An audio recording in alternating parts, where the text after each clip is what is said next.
ఈరోజు స్థానిక నగర పంచాయతీ అయినటువంటి నర్సంపేట నగర పంచాయతీకి సంబంధించినటువంటి 59కి పైగా ఉన్నటువంటి రూమ్లను ఈరోజు ఎవరి ఇష్టానుసారంగా వారు అద్దెల రూపంలో నగర పంచాయతీ అధికారులు ముట్టలు చెప్పి వారి ఇష్టానికి ప్రభుత్వ నిబంధనలకు విరుద్ధంగా వారికి నచ్చిన విధంగా గోడలను కూలగొట్టుకొని వారి సొంత రూమ్లకు ఆనుకొని ఉన్నటువంటి రూమ్లను వారి నచ్చిన విధంగా మాడిఫై చేసుకొని వారి నచ్చిన విధమైన కిరాయిలను నా అధికారులకు డబ్బులు ముట్ట చెప్పి ఈరోజు వారి ఇష్టానుసారం చేస్తున్నా కూడా ఏ అధికారి పట్టించుకోవడం లేదు. ఈరోజు చూసినట్టయితే బయటి రూమ్లను చూసినట్టయితే 30,000 నుంచి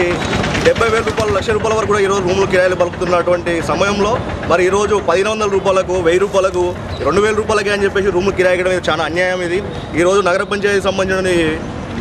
నిధులను దుర్వినియోగపరుచున్నటువంటి అధికారులను ఏ అధికారి కూడా చర్య తీసుకోవట్లేదు. మరి ఒకవేళ వారిని చూసినట్టయితే ఆ రోజు జయలక్ష్మి సెంటర్లో, అంబేద్కర్ సెంటర్లో ఉన్నటువంటి సుమంగళి ఫంక్షన్ హాల్ లేకపోతే ఆ పక్కన ఉన్నటువంటి క్లాస్ స్టోర్లలో వారికి నచ్చిన విధంగా వాళ్ళు మాడిఫై చేసుకున్నా కూడా